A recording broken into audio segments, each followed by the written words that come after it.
guys and girls. Another week full of cool new contents, VR game updates, and there's been a lot of them lately. And on top of that, new VR hardware that I'm really looking forward to testing and that you'll find in the second half of the show. Let's go!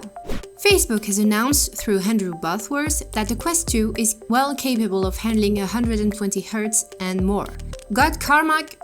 John Carmack had already warned developers as early as November 2020 that they should plan their games based on this possibility for a future VR headset. However, the main problem with 120 Hz on Quest 2 is the consumption of resources, especially the battery. Facebook is still working on a technical compromise in order to give the Quest 2 developers this option. Will 120 Hz be available on the shimmering MMORPG VR Zenith? No answer to this question for the moment, but in any case, the title of Raymond VR Studio, which had brilliantly succeeded in its Kickstarter campaign, proposed some small gameplay images of its melee combat system. Raymond VR claims to have been inspired by Beat Saber for its combat system in order to make it as dynamic and enjoyable as possible. A game that I will continue to follow with attention as it is so promising.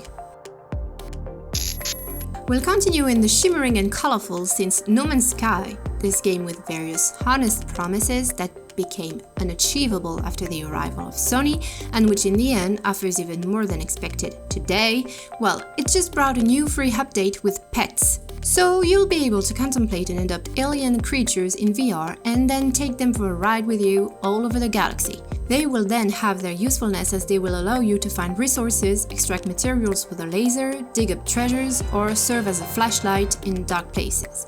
These alien companions will even be able to lay eggs and reproduce. Gross. Will there be eggs in the very promising horror game Cosmophobia? Not sure. In any case, it is changing its name to Cosmo Dread.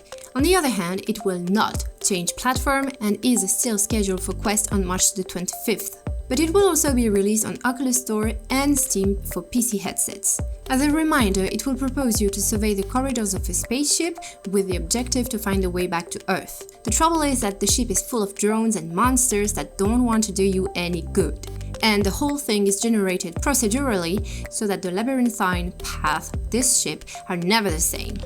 We will continue in the other games since Awaken finally arrived this February 25th on Steam. Upload VR was able to get his hands on it. The first minutes of the game let us see a particularly immersive experience in many ways, as it tries to exploit the VR as best as it can. As a reminder, you will play a wooden wheelchair dummy who wakes up in a mysterious area. You'll have to solve puzzles, try to remain discreet and stealthy in certain sequences, but also fight enemies in order to escape from this terrifying place. In short, I can't wait to see the final version. I learned from Road to VR that the firm Striker VR has just succeeded in raising $4 million in financing for its haptic rifle dedicated to VR. Striker VR's Arena Infinity rifle is probably the most powerful haptic rifle on the market and also the most versatile since it can simulate a chainsaw. But it is only available for arcade use. Their new rifle will this time be designed for the consumer market since Striker VR plans to support both PC and Oculus Quest. Not much is known about this new product, except that it will be equipped with trackpads on each side of the grip that will likely be used to move in VR. I suspect that the device will this time directly integrate sensors for lighthouse-based stations. For the Quest, the firm remains very unclear, but we can assume that it will be necessary to hang a controller on it for detection in space. In any case, it aims at a price below $500, specifying that it could be significantly lower if the final version allows it. JVC has made good progress on its VR headset and it will be available at the end of March. Named HMD-VS1W, it offers a resolution of 2.5K per eye and 120 degrees of horizontal field of view. Lighthouse compatible, it can be used with any compatible device, such as Vive trackers or Valve Index controllers. In development since 2018, it is mainly aimed at the simulator market, but the company also sees a potential for use in the construction or medical fields. We still don't know the prices, and this headset is dedicated above all to companies. Some specificities would disappoint gamers anyway, like the 72Hz maximum refresh rate or the vertical FOV of barely 45 degrees, which would clearly have no place in gaming. We'll continue with some simulation. If you have 2 left hands and 10 thumbs, but dream of learning how to do your oil change without risking ruining your car, Car Mechanic Simulator may be for you. This title, released in 2018 on Steam, will therefore offer VR updates soon. And with more than 40 cars and over 1,000 parts available, it will allow you to diagnose, repair and repaint cars without getting your hands dirty and without forcing on a stupid seized bolt in an inaccessible place. In short, a pretty cool simulation.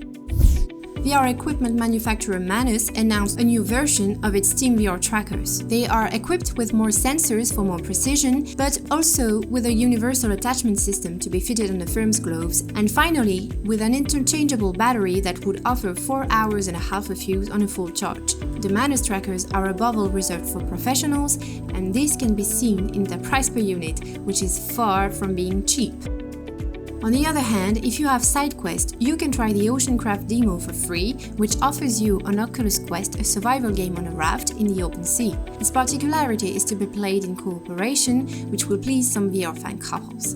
You will have to use various tools to collect drifting and floating objects, which will allow you to make improvements to equipment and expand your raft. Hyper addictive, you will have to fish, but also, who knows, maybe in turn to change to cook.